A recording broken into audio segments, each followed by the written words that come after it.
Bonjour à tous et bienvenue à l'envers de ma plume. Chose promise, chose due, je reviens vers vous avec ma review sur le Hobonichi Cousin après 4 mois d'utilisation. Alors sans plus tarder, je change de vue et je réponds tout d'abord à vos questions avant de vous donner mon avis. Alors la première question qui m'a été posée concerne la langue puisque le Hobonichi est en japonais.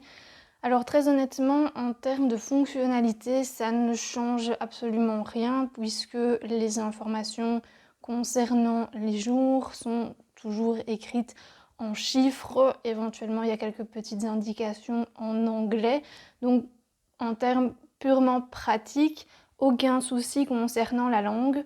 Par contre, peut-être que ça perd un peu de son charme puisque tout ce qui est partie citation, les petites indications à la fin, certains sous-titres sont eux en japonais et donc voilà, peut-être que ça peut bloquer certains, mais d'un point de vue strictement pratique, aucun souci. Une autre question qui m'a été posée concerne l'espace sur les pages journalières, donc voilà, je vous en remets une ici. C'est donc de la 5. Mais c'est vrai qu'avec les citations à la fin de la page, on perd quand même assez bien de place. Donc si vous êtes quelqu'un qui avait besoin d'énormément de place parce que soit vous faites du journaling et vous avez beaucoup de choses à raconter sur une journée, ou bien vous dessinez, vous prenez des notes, alors c'est un peu dommage de perdre cet espace à la fin. Personnellement, ça ne m'a jamais dérangé parce que je n'écris pas tant que ça, mais voilà, d'autant que voilà, si on ne parle pas japonais, en plus on comprend de toute façon pas ce que disent ces citations, donc ça peut paraître un peu dommage. La dernière question qui m'a été posée concerne les vues annuelles. Ici je vous mets donc la deuxième qui donc peuvent avoir plein d'utilisations possibles. Moi j'avais commencé en essayant de faire un index, mais très honnêtement vous voyez que pour moi ça ne fonctionne pas vraiment. Donc j'ai un peu gaspillé ces pages. Je ne sais toujours pas comment j'aurais pu les utiliser de manière plus pratique. Peut-être un tracker, peut-être un tracker financier, j'avais pensé, ça aurait pu être intéressant. Voilà, il y a des vidéos sur YouTube, je vous mettrai quelques liens en description qui montrent plusieurs possibilités concernant ces pages. Après, c'est vrai qu'une fois qu'on a commencé avec une sorte, voilà, ici j'ai commencé un index, je ne vais pas changer pour le deuxième semestre, ce serait un peu bête. C'était tout pour les questions, j'en ai eu assez peu pour ce Hobonichi.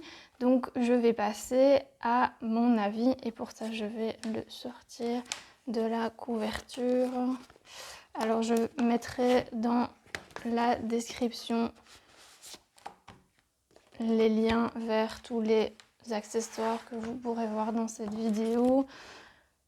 Donc voilà, moi je l'avais mise dans une couverture en faux cuir. Alors comme vous pouvez le voir, ça a relativement fort marqué le carnet. On voit des traces un peu de tous les côtés. Bon, tant qu'il est dans la couverture, c'est pas bien grave. Alors pour moi, les grands avantages de ce carnet, eh bien, c'est son adaptabilité. On en fait vraiment tout ce qu'on veut, notamment parce que les marquages sont très très légers. Donc que ce soit parce que vous ne voulez pas respecter le quadrillage, parce que vous ne voulez pas faire une liste de tâches ici, c'est vraiment pas un souci d'écrire par-dessus. Ici, il y a une ligne qui normalement démarque 2 colonnes. Si vous voulez noter tout votre planning en longueur, la ligne ne pose vraiment pas de souci. C'est un peu la même chose dans les pages semaines. Vous avez normalement un horaire ici sur le côté, donc de 5h à 4h du matin. Même chose, moi personnellement, je n'utilise pas à ce point-là la plage horaire et donc j'ai décidé, je vais vous montrer, de la réduire fortement. Donc vous voyez qu'ici, je fais ma partie, voilà, une qui est utilisée il n'y a pas trop d'infos personnelles non plus. Je mets mon planning et je réécris des heures. Donc toutes les 2 heures, je fais de 8 à 22, puisque le reste du temps, en général, je dors. Je fais une partie tâche, une partie pour le repas. Et alors ceci, c'est un petit bandeau pour les choses à suivre.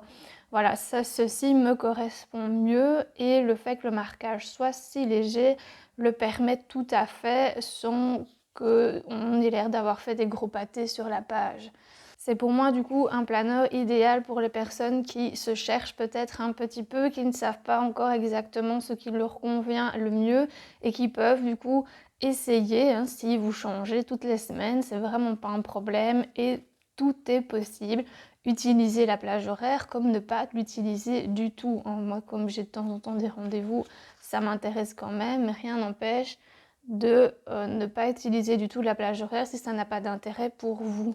Le second gros avantage de ce carnet, mais ça reste le papier. Donc pour ceux qui n'ont pas vu la première vidéo où j'explique le type de papier utilisé, je vous invite à aller la voir. Donc c'est le papier Tomoe River qui est extrêmement fin et qui est pourtant très résistant. Donc j'ai eu peut-être depuis que je l'utilise, donc maintenant 4 mois, 2 petits accros. J'ai par exemple utilisé les marqueurs Papermate.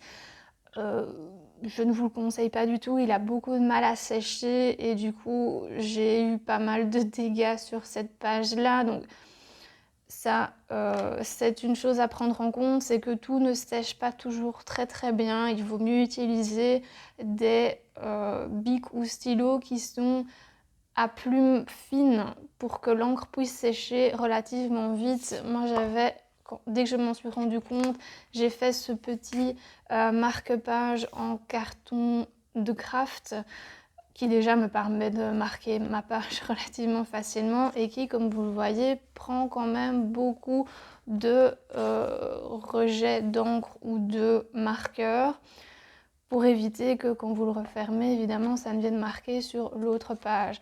En attendant, ce papier est vraiment très solide. J'utilise le reste du temps un pilote friction noir et donc quand je dois effacer, il faut quand même frotter, pas fort mais relativement longtemps. Alors ça marque un peu le papier, je ne saurais pas vous le montrer parce que j'ai toujours réécrit par-dessus, mais on voit quand même que le papier a un peu été fatigué par la friction, mais vu sa finesse, ça paraît normal. Sinon, je dois dire que j'ai baladé le carnet dans mon sac pendant 4 mois. Alors vous voyez que ma couverture n'a pas d'élastique, donc ça veut dire qu'il s'ouvre parfois dans mon sac, les feuilles glissent un petit peu et je n'ai pas de marquage sur les pages. Je n'ai pas eu de pages qui se sont pliées en deux et puis qui restent marquées à long terme. Je trouve que le papier supporte très très bien la pliure quand ça arrive. Maintenant, c'est vrai qu'il vaut peut-être mieux une couverture avec un élastique pour ne pas du tout avoir de soucis. En termes d'adaptabilité, je voulais rapidement vous montrer ce qui était possible de faire en termes de pages journalières. Donc vous voyez ici au début, j'étais partie sur un espace planning, un espace notes, un espace notes plus journaling, un espace notes plus la pratique, par exemple une liste de courses, et alors un espace pour l'étude du japonais. Après, j'ai un peu changé. Vous voyez que je suis partie sur quelque chose de plus libre avec plus de journaling. Alors, si j'avais des choses à mettre en note, alors je le faisais. Pour les petits inconvénients, en dehors du papier pour lequel il faut faire attention aux bics qu'on utilise, je dirais que c'est pour moi, mais alors ça c'est très personnel, les pages journalières. Donc je les utilise, mais pas tout le temps. Je n'ai pas systématiquement besoin ni de faire un journal, je n'ai pas non plus toujours des notes à prendre et donc j'ai parfois mes pages journalières qui restent vides. C'est un peu dommage, c'est un peu du gaspillage. Alors parfois quand j'ai des notes à prendre, je vais retrouver une page vide et je prends mes notes sur cette page-là.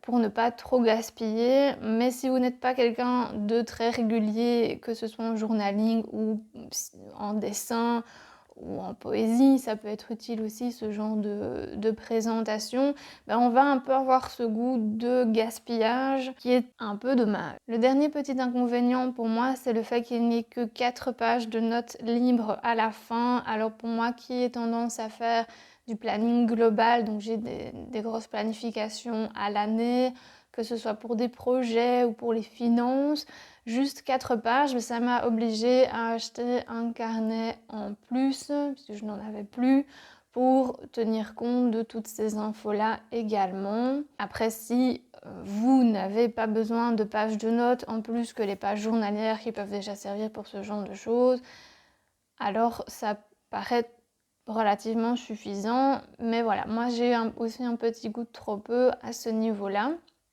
Après, rien n'empêche, comme à la fin, on a toutes ces pages de notes en japonais qui, pour moi, ne me sont pas utiles, évidemment. Rien n'empêche de recouvrir ces pages. Mais comme le Hobonichi, à force de washi tape et stickers, peut parfois commencer à prendre du volume, si en plus on vient recouvrir des pages entières, et un certain nombre en plus, on peut commencer à avoir des soucis. Donc moi j'utilise très peu de washi tape et de stickers et vous voyez qu'il a quand même pris en volume par rapport à la base. Et il a aussi été fort marqué par la couverture. En conclusion, pour moi le Hobonichi Techo, donc je rappelle ici que c'est un cousin, est un excellent planeur libre. Donc si vous avez besoin d'un peu plus de coaching en termes de planeur, un peu comme dans le Full Focus Planner, celui-ci n'offre absolument pas ce genre d'option. Il est vraiment libre et très adaptable et il fait pour moi tout à fait son travail par rapport au prix. Si vous souhaitez en acquérir un, j'attire votre attention sur la nouvelle réglementation sur les produits importés hors Europe. Faites attention à bien choisir un site qui vous permet de payer directement la TVA auprès du vendeur pour ne pas avoir les frais additionnels. Une autre petite chose, c'est que tout récemment, je pense que c'est l'année dernière, je vérifierai l'information, ils ont arrêté de fabriquer le papier Tomoe River et donc je ne sais pas encore quelle nouvelle option le Hobonichi va choisir pour son papier. Parce que pour ceux qui sont intéressés, la nouvelle collection, donc la 2022, sortira officiellement ce 25 août. Je vous remets dans la description le lien du site officiel où vous trouverez toutes les informations. Depuis ce 1er août, il commence à sortir des petites infos, mais le tout ne sortira que ce 25. À titre tout à fait personnel, je ne recommanderais pas le Hobonichi pour l'année 2022. Je gaspille beaucoup trop de pages journalières. Je cherche donc un système séparé avec la planification mensuelle et hebdomadaire d'une part et un carnet plus libre pour le journaling parce que j'en fais mais juste pas tous les jours. Je devrais donc prochainement revenir vers vous avec le Stalogy pour la partie journalière et le Jibun Techo pour la partie hebdomadaire. Si vous avez d'autres questions sur le Hobonichi, n'hésitez pas à les poser en commentaire, je me ferai un plaisir de vous répondre. Sur ce, je vous souhaite à tous une bonne journée et à bientôt à l'envers de ma plume.